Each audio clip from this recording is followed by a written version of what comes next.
All right, back here with another 5 hacks video, 5 times a player or coach hacked the NFL rulebook, just so you know how this works.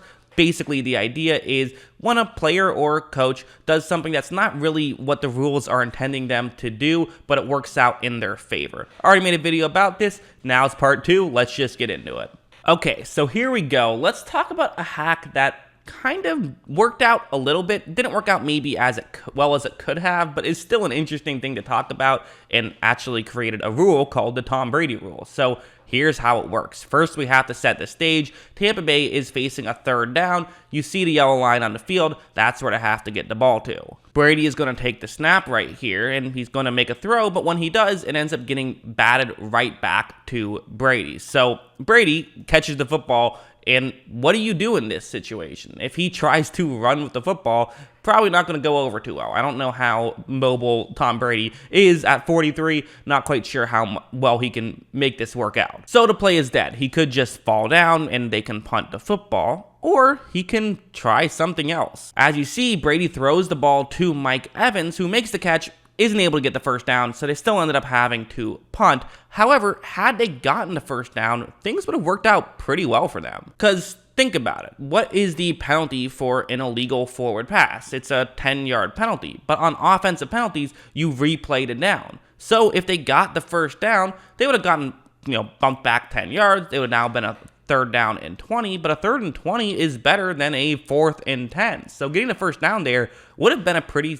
significant upgrade. And in fact, even with this play and the way it worked, it still did help Tampa Bay very marginally, because they gained about 7 yards on this play, and the Rams aren't going to decline, or they're not going to accept the penalty and give Tampa Bay another opportunity. They actually declined the penalty, so Brady was still able to gain some yards in that play. That was an actual completion. Like, that on the rule book ended up being a completion. Now, the NFL after that said, okay, we probably shouldn't let this happen. They eventually closed this little loophole. Now it can be a loss of downs as well, so no more doing this. And again, I don't know how intentional this was from Brady. I think it's very logical. The ball, happened to bounce right back in his lap, and he just threw it again just without thinking. But still a funny thing to happen, and definitely what I would consider a hack. That's hack number 1. All right, hack number 2. This is one that I got a lot of comments on after making my first video. It's a classic and really a smart one. So there's 11 seconds left. It's a 4th down and 8. So for the Ravens, who are currently up 7 points, what do you do? Conventional wisdom would tell you to just punt the ball away. You'll take off maybe 7 or 8 seconds left, but then the Bengals could try one last Hail Mary. It's, small odds of them being able to win the game, but there are still some, there's a chance of it working out. For John Harbaugh, he's simply thinking, hey, why risk a 0.1% chance of losing the game? Let's just make it a 0% chance by using another hack in the rulebook. As you see, the punter takes a snap, but does not punt. And look at the offensive line. They're doing something a little bit interesting here. Pause it right here. You see multiple flags come out. The refs obviously notice what we all notice. There is clear holding. The Ravens punter is going to just sort of run around with the football, just do nothing and try to kill time. Eventually, as of right now, there is no time on the clock. I'm not sure if the punter could actually see the game clock, because he's going to wait a little bit before actually stepping out. However, once pressure finally gets close to the punter, he is going to step out of bounds, which means that it is a safety. That's how that works. Except there's going to be one slight wrinkle that makes this all work out well. I think typically you would think, okay, great, it's a safety, but it's a penalty. The game can't end on a penalty, right? Well, not exactly. The result of the play is a safety. That 2 points will count, and by rule, there is no extension, so the game is over. Because there's only certain penalties the game can't end on, and an offensive holding penalty is not one of those. So because of that, the Ravens were able to just win the game outright. Didn't even have to punt the ball back. Pretty clever. All right, next hack, one that went for the Ravens to one that went against the Ravens. Jacoby Jones racing down the sideline, almost guaranteed to be getting a touchdown right here. But wait, what is this we see? I've circled something that you can just see at the edge of your screen. It appears as though there is a Steelers coach on the field. I mean, look, Jones notices this, and I do believe slowed down because of that and ends up getting tackled because of it. I even love his reaction of like, what just happened there?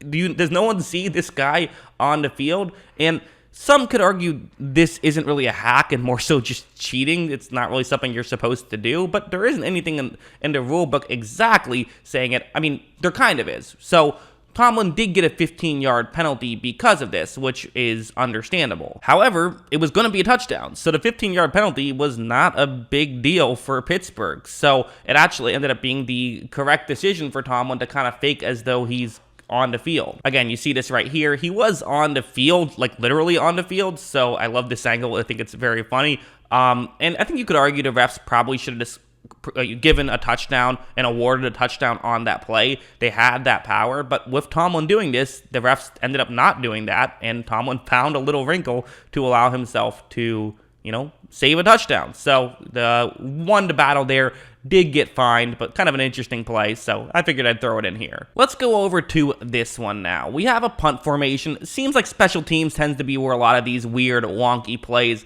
happen, but this is, I think, just a classic and one of the more creative plays of all time. Again, this is less about the rule book and more about just doing something differently than most teams do stuff, where watch what's going to happen. As you see, Seattle is going to punt the football right here, and once this ball goes up, the punt is going to the bottom of the screen, right? Well, no. I've circled a Rams player back there at the top of the screen.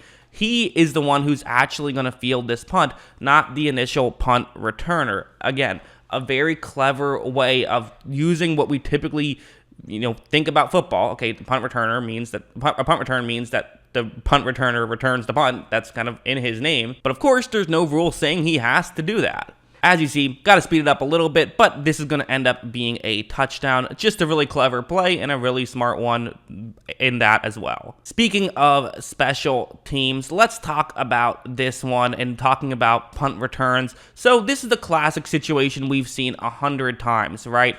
Where, okay, the punt return team trying to keep the ball out of the end zone, because if the ball touches the goal line, that means that it's going to be a touchback. As you see, Denver does a pretty decent job. They're able to get it just out of the end zone, so it is not going to be a touchback right there. But the player who's currently getting rid of the football, why is he getting rid of the football? Well, if he touches the ball and the end zone, that means it's a touchback. You don't want to lose that field position. But this is where a Raiders player gets an idea. This is Dwayne Harris, number 17 for the Raiders, and he understands the rule book. The way that the NFL rules are written is that if a team of the punting team, so if Denver in this case touches the football, that means that the Raiders can pick up the football and have no negative impact throughout this play. For example, if Harris picked it up and then fumbled it 2 seconds later and then Denver recovered, they are still allowed to say, you know what, we still want the ball at our own 1 yard line, and they would get the ball at their own 1 yard line. There is no risk here. While that has happened on multiple occasions, I don't know if I've ever seen it happen like this, and you have to give Harris credit for being in position. It seems like this is something that maybe he had an idea of before this play. Harris is going to not just pick up the ball, but he's going to end up running it for a touchdown because Denver was not expecting that to happen. Just a tremendous heads-up play by Harris there. Finally, last hack that I actually don't even totally consider a hack, which is why I'm using 6 here, even though there's, it's top 5 hacks. But I decided to include this one as well because I saw a lot of comments pointing this out. But this was not a hack. In fact, this was a dumb decision by Alex Smith that nearly cost them points, not gave them some points. So to set the stage, it was a 3rd and 16. The Washington football team is in field goal range, and there's 17 seconds left, but they have no timeouts. So they have to hurry the field goal unit on there to then try and kick a field goal to, at the end of the half, at least get some points on the board. So that's what they do. You see everyone scrambling. They got to get the kick team on there. They have to try and make sure they can kick this field goal. But then all of a sudden, Hopkins, who's ready to kick the field goal, kind of looks around and says, wait a second, we don't have a ball here. We need a ball. And typically the way that it works on an average play is that there's 2 different balls. There's the kicking ball and then there's the regular play ball. So typically on a 3rd down, you take the regular play ball, you take it off, and then you bring the kicking ball on. That's the one that people use. But in a hurry-up situation, you don't have time to swap the balls. So what you do is you just kick with the regular ball. But Alex Smith still took that regular ball off the field. You see the Washington football team kind of look around, not sure what to do. The clock operator stops the clock, and then eventually is going to restart it for a second. lot of chaos. What's going on? Well, what actually ended up happening was the refs saw this situation and said, oh my God, there's no ball. We should pause it so that way they have a chance to kick. They were able to get the ball that's easier to kick a field goal on. So it worked out really well and even gave the Washington football team a little bit more time just to make sure that they were able to set everything up perfectly. But that's not what was supposed to happen. The refs should have just let the clock run out, and they shouldn't have even been able to get a field goal on there. So, if anything, this realistically should have cost the Washington football team 3 points. It didn't give them 3 points because the field goal team was able to get on there anyways. They had plenty of time to do that. So, that one, not a hack. The other 5, very much hacks, in my opinion. But, I figured I'd throw the extra one in there anyways because people were talking about it. So, I like making these videos. I think they're fun. Let me know what you guys thought. Are there any more hacks that I missed in both of these 2 videos? Maybe I'll make a third. We'll see how this one does. But, yeah, I hope you guys enjoyed this video. Let me know what you thought in the comments below. Always love hearing from you. And, of course, as always, thanks for watching.